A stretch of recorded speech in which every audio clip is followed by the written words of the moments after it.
Hey everyone, this is Michael again, and welcome to the Smackdown review. Smackdown tonight was from the Bon Secours Wellness Arena in Greenville, South Carolina. And Smackdown tonight, I thought it was a good show, in my opinion. I thought this show was a lot better than Monday Night Raw that we got this past Monday. And we are on the build toward Crown Jewel. And tonight on SmackDown, we had the United States Championship on the line where LA Knight defended the title against Carmelo Hayes. We had the Women's Tag Team Championship on the line where Jade, Cargill, and Bianca Belair defended the titles against Lash legend and Jakara Jackson. Of course, they're better known as, Metaphor, from NXT, that horrible group. We had Naomi, she ended up taking on Nia Jax.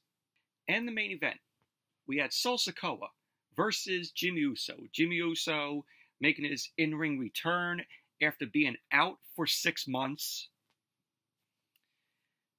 But overall, SmackDown was a good show tonight. And we also had Kevin Owens and CODY RHODES, going at it tonight after what took place at the end of Bad Blood, which was only shown on social media by a fan, where Kevin Owens ended up attacking CODY RHODES near CODY RHODES' bus. But that was SmackDown tonight. But before I get into the review, if you guys haven't checked out my previous video that I uploaded earlier today, I did a movie review of Stardust, which was released in 2007, directed by Matthew Vaughn. So check out my review of that if you guys haven't seen it. But love the film. Very good movie. Good fantasy film. It's Matthew Vaughn's underrated gem, in my opinion. So check out my review of Stardust if you guys haven't seen it. But anyway, let's jump right into the review. SmackDown opened up tonight with Jimmy Uso. Jimmy Uso ended up coming out. He came out to a big pop from the crowd there in Greenville. And, of course, Jimmy Uso ended up coming back at Bad Blood last Saturday. Of course, he was out of action for 6 months thanks to Sikoa. So, Jimmy got on the mic. He ended up saying that he was out of action for 6 months. And the fans end up chanting, "Welcome back," to Jimmy. Jimmy ended up saying that he was put on the shelf by Sikoa. And while he was sitting at home, he was thinking that Sikoa didn't even have the guts to do it face to face. And he ended up saying that he did it from behind by Solo's bloodline. Jimmy ended up saying that this is all about big brother against little brother. And Jimmy ended up saying that he plans on kicking Sikoa's ass. So then, the OTC ended up coming out. Roman Reigns. Everyone threw their finger up in the air as Roman ended up making his way down to the ring. So, as soon as Roman got into the ring, he extended his hand to Jimmy. Jimmy ended up giving Roman the mic. Roman ended up saying that the OTC usually likes to run it systematically, but tonight he is going to change it up. So Roman ended up telling the fans to join him in acknowledging Jimmy Uso. Roman ended up saying that he doesn't do this often, and for the fans to join in acknowledging him. Roman ended up saying that he gets it, and he understands where Jimmy is coming from. He ended up saying that Jimmy has to understand that he is not an older brother. He doesn't understand this revenge. He ended up saying that he's not a wise man yet, but he does not come up with the creative, manipulative plans, and that's not him. He ended up saying that he is the tribal chief, and for 4 years, they took what was theirs. Roman ended up saying that he called his shots and delivered, and they had the money, the power, and the respect.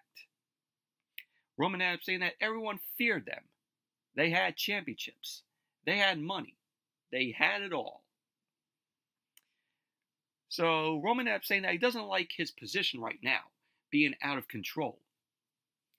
Roman ended up saying that he is the greatest of all time, and that he meant it. Roman ended up saying that when they step foot in the arena, he wants everyone to know the greatest of all times are here. He ended up saying that when they put their ones up, he wants them to know they are the ones. And Jimmy ended up saying, but they are not. To which the fans end up chanting to Jimmy, yes, you are. Jimmy ended up saying that he stands in the middle of the ring, and he sees a chief with no tribe right now, with no Ulafala around his neck. He ended up saying that Bad Blood, he came back because Roman needed him. He ended up saying that he didn't ask, he needed him. And Jimmy ended up saying they needed help. So the fans end up chanting yeet at Jimmy. And Jimmy ended up saying that he knows one person that they can get some help from. And Roman ended up saying no yeet. So it looks like this is all set up for, maybe Roman and Jimmy to go to Monday Night Raw to get Jey Uso.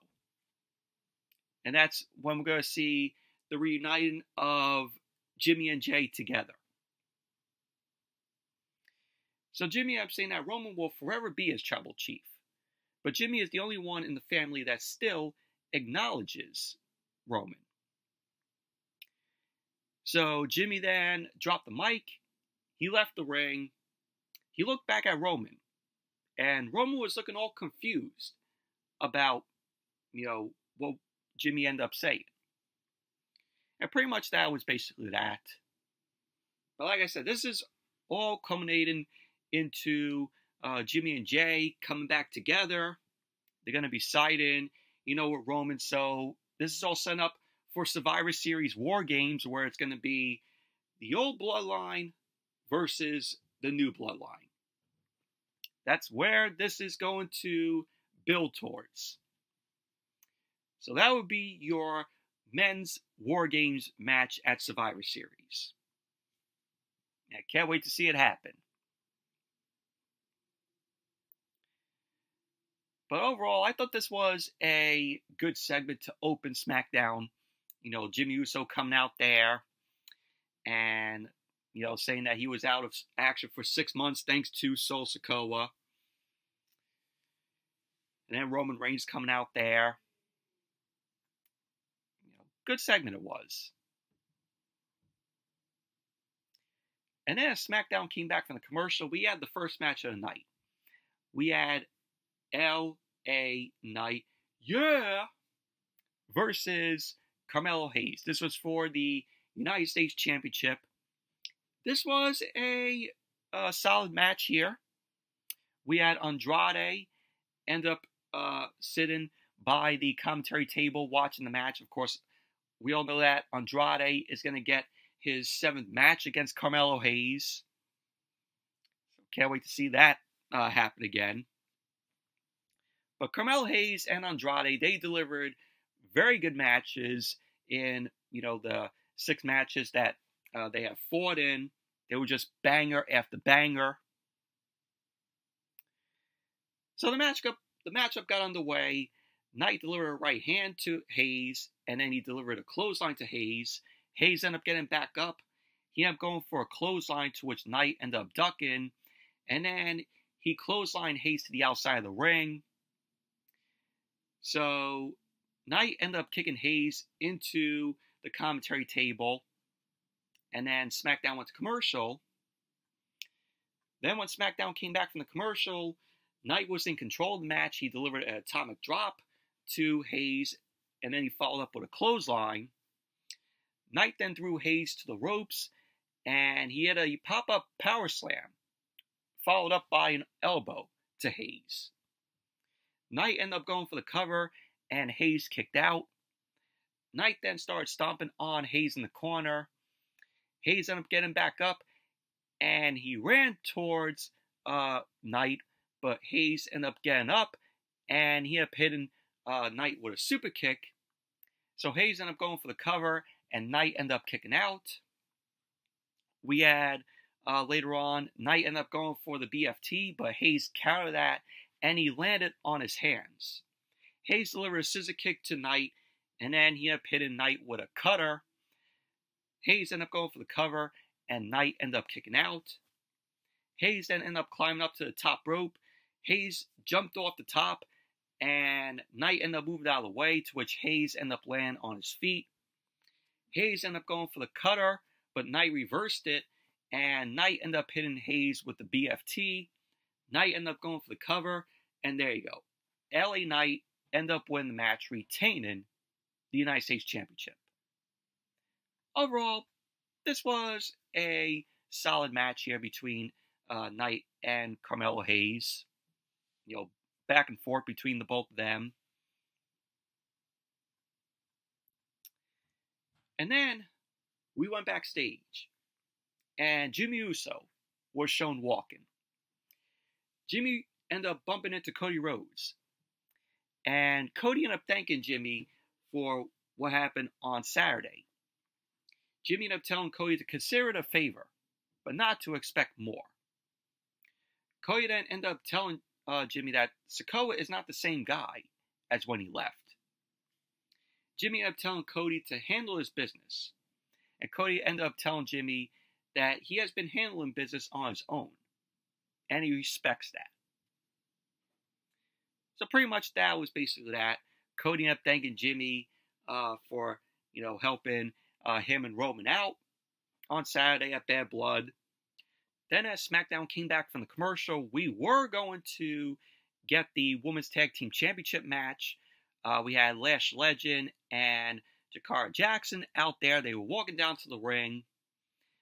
Kevin Owens was shown running through the crowd. Kevin Owens got into the ring, and he got on the mic. He ended up saying that he apologizes, and he was told not to be here tonight. He ended up saying that he was asked why he turned on Cody, but we had somebody in the production truck shut down Owens' mic. Owens then ended up getting out of the ring, and he ended up grabbing Corey Graves' headset. He began to talk, but out came Cody Rhodes. So security ended up coming out to run down and break things up between Cody and Owens because they were going at it. Nick Aldis ended up running down there as well. Out came Randy Orton. Randy Orton ended up pulling Cody back. Orton got into the ring, and he got in Owens' face. Orton ended up pulling Owens back, but Owens ended up hitting Orton with a back elbow, which Orton didn't really like that. So Orton delivered a right hand to Owens, which made Owens end up falling down to the canvas, and pretty much that was basically that. So Kevin Owens tried to explain why he ended up attacking Cody Rhodes in the parking garage when Bad Blood went off the air in the video that we saw surface on social media after Bad Blood went off the air. Kevin Owens, back there attacking Cody Rhodes near Cody's bus. So we didn't get the explanation tonight. So, they're building this up, to when, we're going to get the explanation from Owens. But overall, it was, decent for what we've seen here. And then as SmackDown came back from the commercial, we had the Women's Tag Team Championship match. Bianca Belair and Jade Cargill, they defend the titles against Jakara Jackson and Lash Legend. They're in Meta-4 on NXT, which Meta-4 is awful. It's one of the worst groups in NXT. Noam Dar is a part of their group. Just awful fucking group they are. So, Trick Williams was shown in the crowd. He was present at SmackDown tonight. And Chelsea Green and Piper Niven were at ringside. Michael Cole making jokes still about Chelsea Green smelling, after her dumpster match with Meechin last week. But this match was boring. Absolutely boring. We had Chelsea Green end up getting in Lash Legend's face. Lash Legend delivered a boot onto Chelsea, which Chelsea fell onto Michael Cole. And Michael Cole's like, "Oh, get her away. Get away. That smell. The smell is making me sick." So, pretty much, basically, this was an easy matchup for Bianca Belair and Jade Cargill. Jade Cargill, she pretty much did nothing in the match. It was all Bianca Belair. So, we had Bianca Belair and Jade Cargill end up double teaming on Jakara Jackson with the double knees to the face. And Cargill ended up going for the cover. So there you go. Bianca Belair and Jade Cargill won the match. They retain the Women's Tag Team Championship. Does anybody care? No. Moving on. As SmackDown came back from the commercial, Randy Orton was shown backstage. He was with CODY RHODES and Nick Aldis. Orton ended up telling Cody that he needs to calm down. Nick Aldis ended up telling Cody that in 3 weeks, he has a match against Gunther. And Nick Aldis ended up telling Cody that he needs him focused. And that Cody needs to win the match. Orton ended up telling Cody that he will pull Kevin Owens aside. And they all need to cool down. So, Orton ended up saying that he told Cody to get on his bus and leave. And Orton ended up saying that he's going to fix this. Cody got on his bus, and Nick Aldis ended up telling Orton that he is the voice of the reason. Who would have thought? So, that was pretty much basically that. Randy Orton, tried to, cool things down with Owens and Cody, with what went down. That was that. And then we saw Nia Jax and Tiffany Stratton. Both Nia and Tiffany end up walking down to the ring. They both got into the ring. Nia Jax got on the mic. She ended up saying, as the women's world champion, she has a busy agenda. She ended up saying that she is here to give credit to Bayley. Nia ended up saying that Bayley put up one hell of a fight on Saturday. And that she even broke a sweat. Nia even broke a sweat, she said. Nia ended up saying that Bayley was a worthy contender. And just like every worthy contender that faced her, she ended up on her back. So Nia ended up saying that no one on the planet can beat her. Not Bayley, not anyone in the locker room, and especially not her counterpart, Liv Morgan. So Nia ended up saying that little girl wants to face the women's champion at Crown Jewel. Nia ended up saying that at Crown Jewel, she is going to annihilate Liv Morgan, just like she did to Bayley and everyone else. She ended up saying when she becomes the first ever WWE Crown Jewel champion, Nia Jax ended up putting Tiffany Stratton in a headlock. And she started laughing. She ended up saying that's when Tiffany cashes in on Liv Morgan. So that brought out Naomi. Naomi ended up coming out. She got on the mic. She ended up telling Nia that they both know the only reason she still has the championship is because her broke down Barbie of hers helped her again. Of course, referring to Tiffany Stratton. Naomi ended up saying that Nia cannot win without her sidekick. And as a matter of fact, she isn't even a good one because she pinned her last week. Naomi ended up saying that she also pinned Nia and asks her if she remembers that. Of course, referring to Tiffany Stratton. So Nia ended up saying to Naomi, what she remembers is that it took two of them to pin her. So she ended up asking if she is challenging her one-on-one so she can annihilate her or find a partner. So Naomi ended up getting in Nia's face. She kept saying that she doesn't need anyone to help her beat Nia.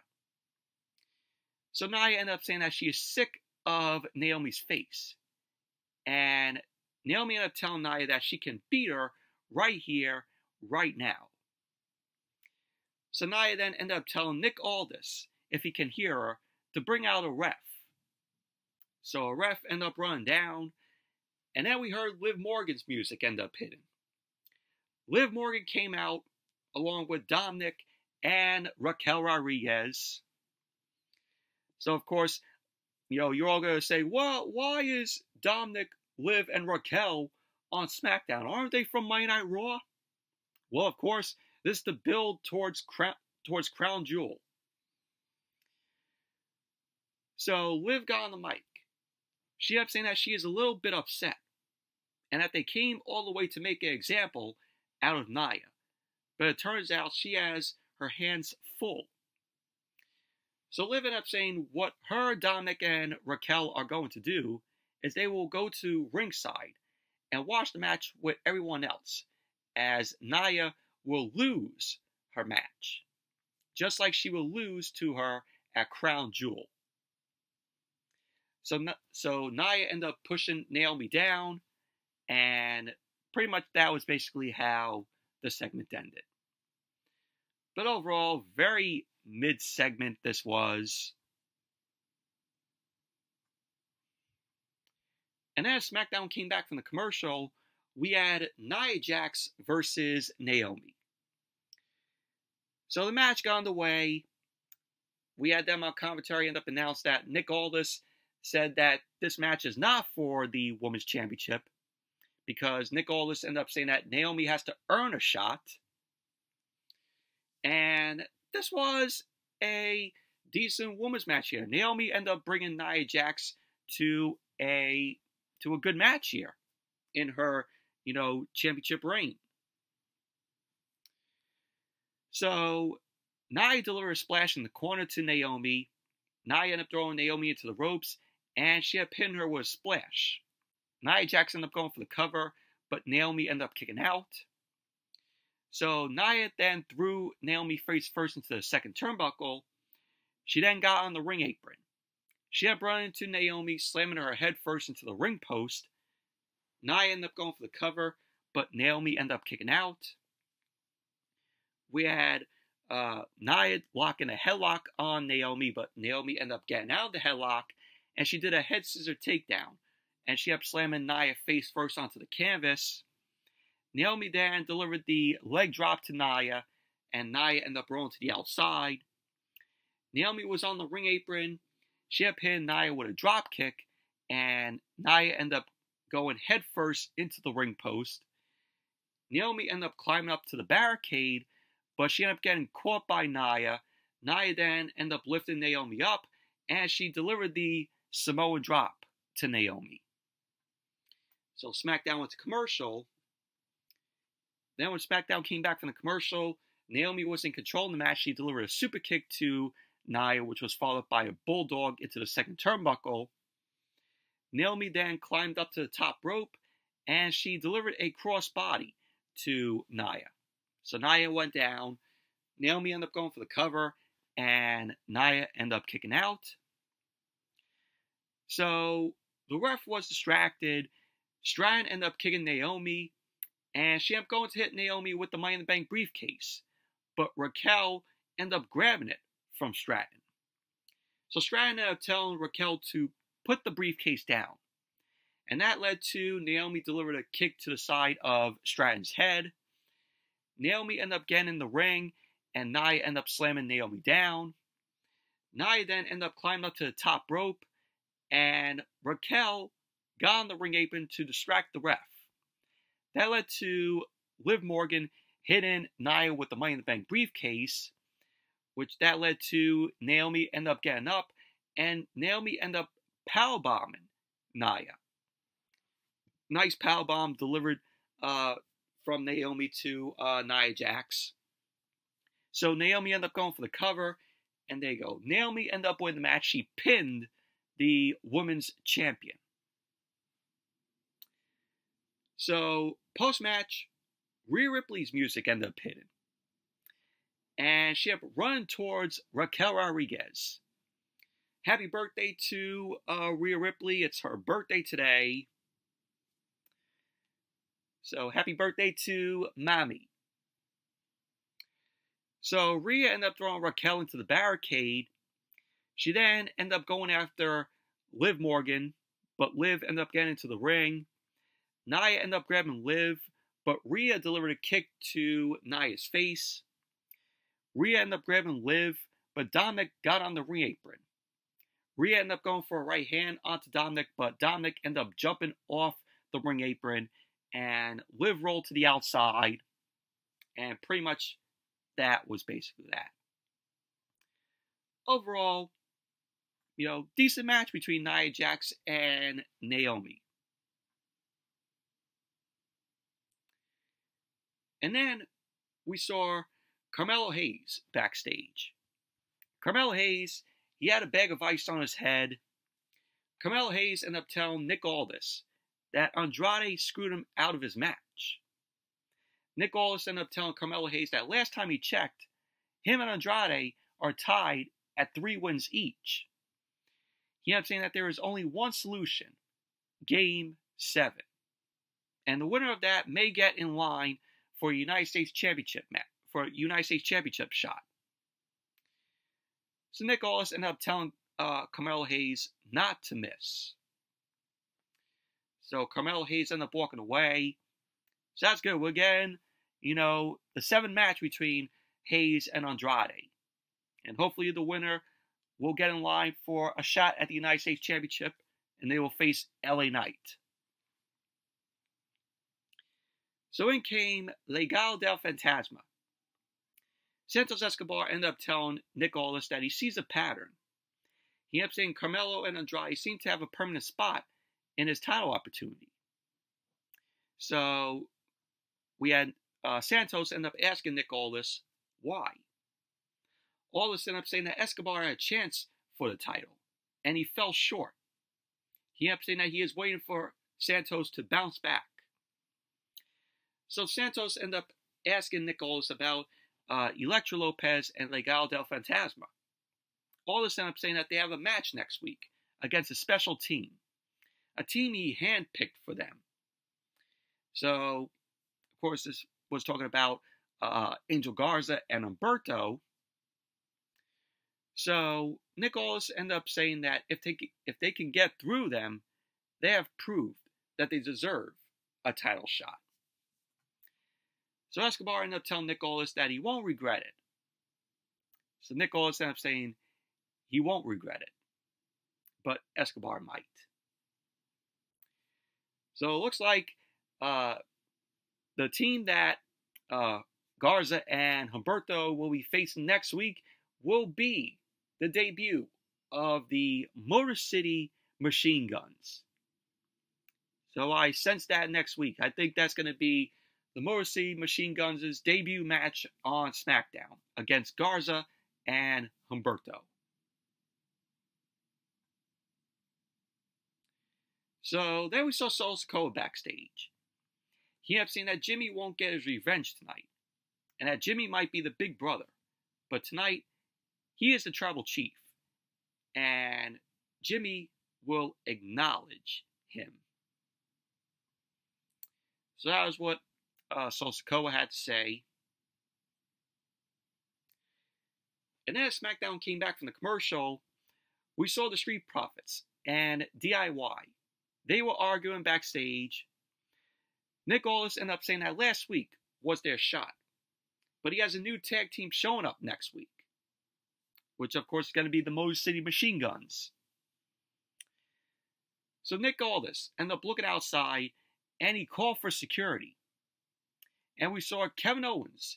He was stomping on Randy Orton backstage. So Owens ended up yelling at Orton, telling him that he picked sides. So security ended up coming out there to break things up.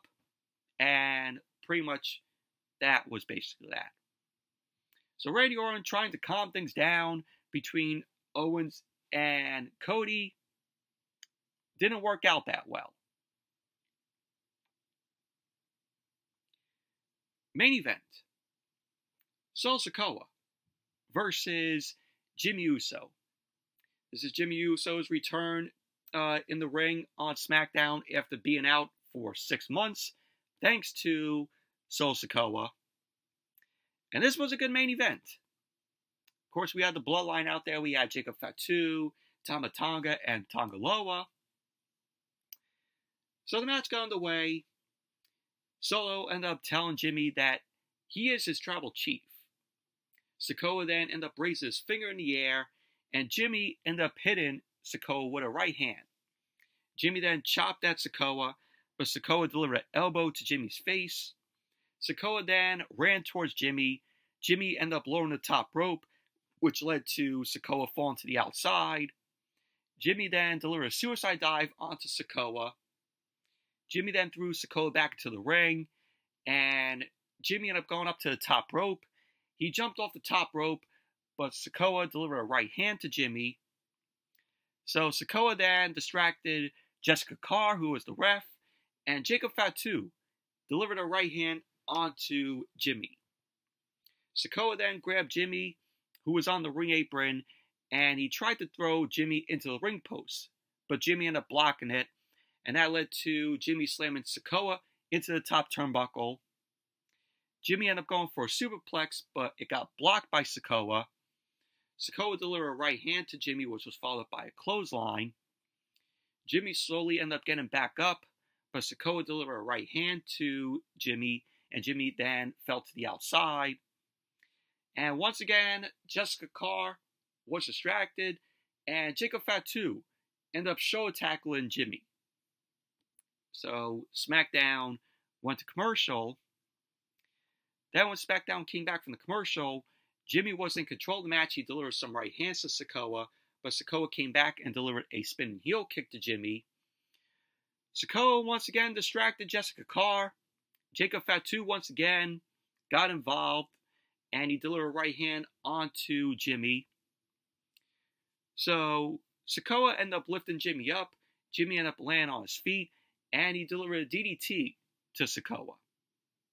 Jimmy then delivered some chops and some right hands, but Sikoa delivered the spinning solo to Jimmy. He ended up going for the cover, and Jimmy ended up kicking out. We had Jimmy end up going for a Samoan drop, but Sikoa landed on his feet. Jimmy delivered a kick to the side of Sikoa's head. He then was on the ring apron, and he ended up climbing up to the top rope. So Jimmy ended up jumping off the top rope, delivering a crossbody onto Sikoa. He went for the cover, and Sikoa ended up kicking out. Jacob Fatu got on the ring apron. Jimmy ended up hitting Fatu with a right hand. Sikoa ended up going for the Samoan spike, but it got blocked by Jimmy. And Jimmy ended up hitting Sikoa with the Samoan drop. He went for the cover, and Sikoa ended up kicking out. Jimmy then once again climbed to the top rope. Tama Tonga got on the ring apron and distracted Jessica Carr. Jacob Fatu got on the ring apron and tripped Jimmy up, which led to Sikoa hitting Jimmy with the Samoan spike. And Sikoa ended up going for the cover, and there you go. So Sikoa ended up winning the match. Post-match, we had Jacob Fatu, Tama Tonga, and Tonga Loa end up attacking Jimmy, and that led to Roman Reigns coming out. So Roman Reigns came out, he knocked down Jacob Fatu, and he took out Tama Tonga and Tonga Loa. So Roman and Sikoa were delivering some right hands to each other, but Jacob Fatu got into the ring and attacked Roman from behind. So Sikoa and Fatu ended up beating up on Roman. In came Jimmy, but he got knocked down. Jacob Fatu ended up delivering a moonsault off the top rope onto Jimmy, which was great. Jacob Fatu knows how to do a good moonsault. And so Sikoa delivered the Samoan spike onto Roman. So the Bloodline left the ring. They stared down at both Roman Reigns and Jimmy Uso. So Jimmy ended up telling Roman that they need help. And that was how SmackDown went off the air. But Jimmy and Roman, they're going to Monday Night Raw. They're going to ask Jay for help. So I said that earlier. We're going to get Jimmy and Jay, reuniting as the Usos. And they're going to be taking on the new bloodline. And the old bloodline is going to be Roman Reigns and the Usos. So that's your Survivor Series War Games match. But very good main event it was between Sikoa and Jimmy Uso, with Jimmy's in-ring return on SmackDown. But SmackDown was a good show tonight. Way better than Monday Night Raw that we saw this past Monday. But anyway, that's it for the SmackDown review. Thank you all for watching. Hope you all enjoyed this review. Definitely give the video a thumbs up, comment, subscribe.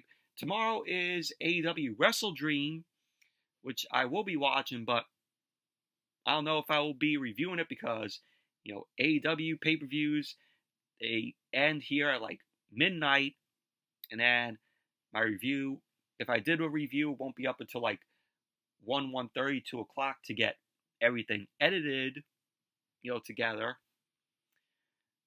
But, yeah. But thank you all for watching, and I'll see you all later.